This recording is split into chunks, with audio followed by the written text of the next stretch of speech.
আজকে বাড়িতে তাড়াতাড়ি করে পুজো দিয়ে দিলাম, তারপরে গেলাম স্কুল থেকে তাড়াতাড়ি করে স্টুডেন্টদের ছুটি হওয়ার পর চলে আসলাম আমাদের পাড়াতেই। তো এখানে 5-6 জন মিলে পুজো করে, তো সেখানে আমিও থাকি আর জোগাড় জান্তিতেও ছিলাম। কিছু ঠাকুরেরকে সাজানোর ব্যাপারটা পুরোটা করেছি, আমি করেছি, আমার বান্ধবীটা ছিল সেও করেছে।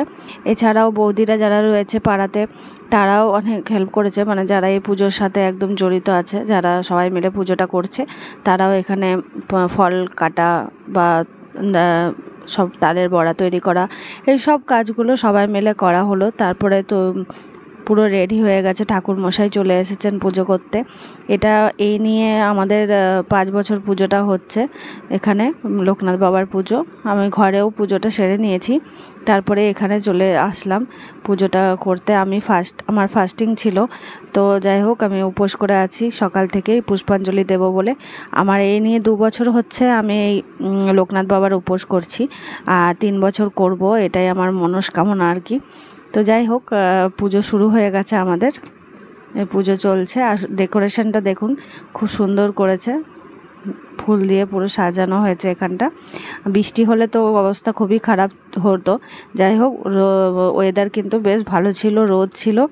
আর আগের বছর প্রচুর বৃষ্টি হয়েছে, এবছর কিন্তু ওয়েদারটা ভালো, তবে একটু গরম অবশ্যই লাগছে, ভালোই গরমটা ছিল। যাই হোক, আমাদের পুজোটা দেখতে থাকুন।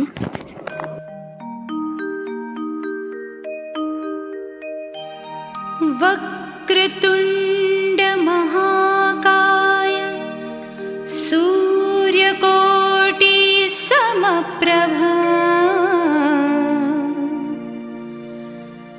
निर्विघ्नं कुरु मे देव सर्वकार्येषु सर्वदा।